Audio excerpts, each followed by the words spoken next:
कागज के पुड़िया होते खिसा में डाल लेते, धन रे मनुष्य चोला कैसे लुका के रखो तोला। हाय रे ए वो रानी सुन तो लेना कैसे लुका के रखो तोला। हाय रे कागज के पुड़िया होते खिसा में डाल लेते, धन रे मनुष्य चोला कैसे लुका के रखो तोला। हाय रे ए वो रानी सुन तो लेना कैसे लुका के रखो तोला। हाय रे कागज के पुड़िया होते खिसा में डाल लेते, एगा मनुष्य चोला कैसे लुका के रखो तोला। हाय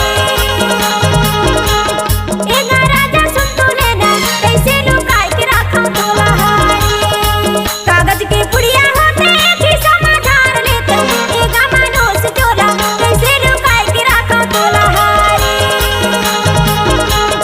एगा राजा सुन तो लेना कैसे लुका के रखो तोला।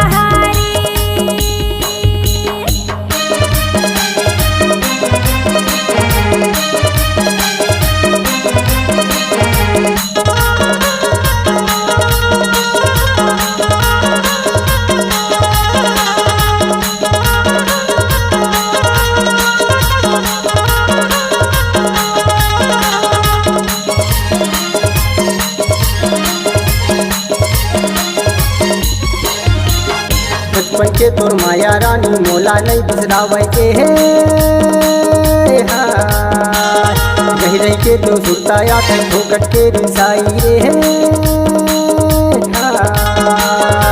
सपना माँ देखो तोला सोचा ते मोर चोला कैसे लुका के रखो तोला। हाय रे मायारो सुन तो लेना कैसे लुका के रखो तोला। हाय रे कागज के पुड़िया होते खिसा में डाल लेते, धन रे मनुष्य चोला कैसे लुका के रखो तोला। हाय रे ए वो रानी सुन तो लेना कैसे लुका के रखो तोला। हाय रे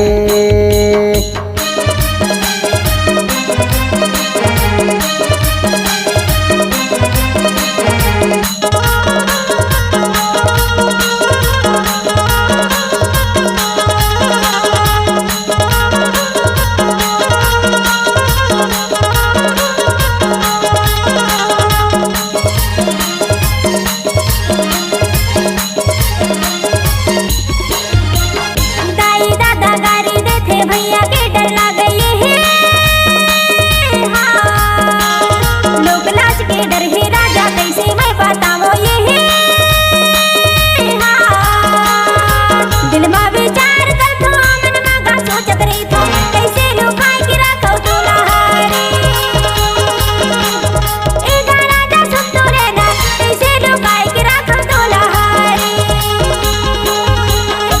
कागज के पुड़िया होते खिसा में डाल लेते, एगा मनुष्य चोला कैसे लुका के रखो तोला। हाय